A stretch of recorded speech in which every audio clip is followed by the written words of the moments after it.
So we've lost David Lynch, and I have to say that this one hurts.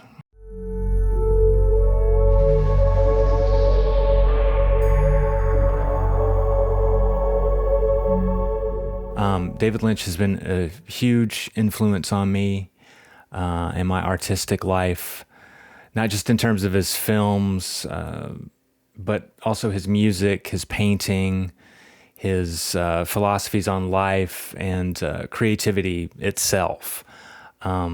He really showed me that you can do your own thing in this life and find great joy in it.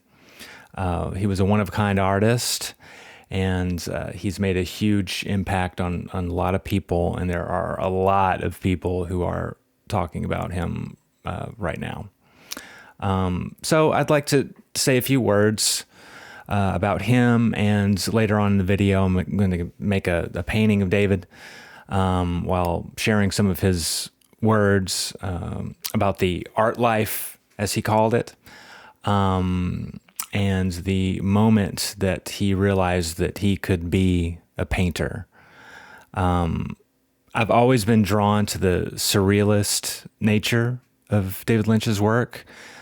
Much of his film and TV stuff, his art and his music really has this hypnotic, trance-like effect on me.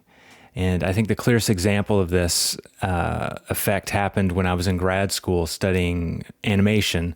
I took a class where we made short films on actual 16 millimeter film. And one particular film I made was inspired by just his movies and a song called Dark Night of the Soul from the album of the same name, which was a collaboration between Mark Linkous, a.k.a. Sparklehorse, and Brian Joseph Burton, a.k.a. Danger Mouse, with a variety of other artists, including David Lynch. So Mark Linkous wrote and performed the song, Danger Mouse shaped the sound, and David Lynch sang. And I think he also added some additional sounds and really infused it with a surreal and cinematic vibe. Also, rest in peace to Mark Linkous. In preparation to create what you see here, I rewatched Eraserhead and some of his early short films. And the song Dark Night of the Soul and the way he sings it is very haunting and textured and atmospheric, much like his movies.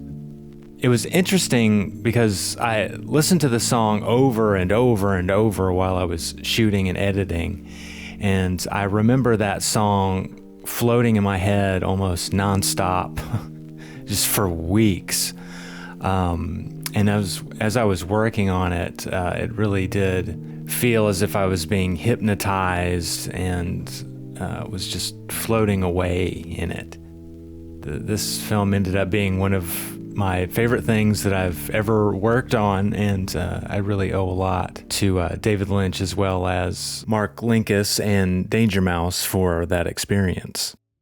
I found an interview with David Lynch where he was talking about the art life and the moment he realized that he wanted and could be a painter.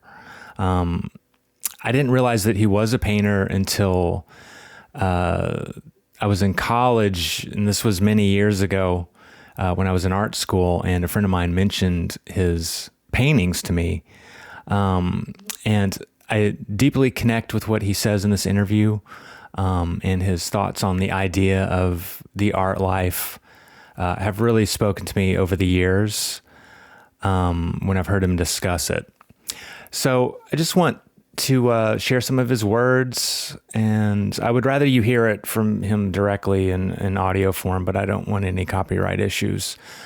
So I'll just read it for you myself. So in this interview, David said, "The art life is a great life. It's coffee and cigarettes, maybe some red wine. It's catching ideas and translating them to one medium to another. In the world of painting, it's getting deep into that world, and it's just getting lost in there with the paint and different things, and it's just a dream to get in there and find things that you love.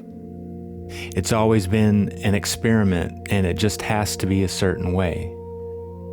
But getting there, sometimes, it's always thrilling. There's so much happiness in it, but it doesn't always happen in a smooth way. But it's so great to be in it while you're in it, deep. I always loved to paint and draw. I felt like this was the life of a painter. I didn't ever think that an adult could be a painter. I never really, thought about it, but I was on the front yard of my girlfriend's house at night, and I met there a kid who was not going to my high school, but I was in the 9th grade, I think, and he was going to a private school. But I was meeting him for the first time in this front yard on the grass, and we started talking. And during the talk, he happened to tell me that his father was a painter. And at first I thought maybe a house painter. Then he said, no, a fine art painter.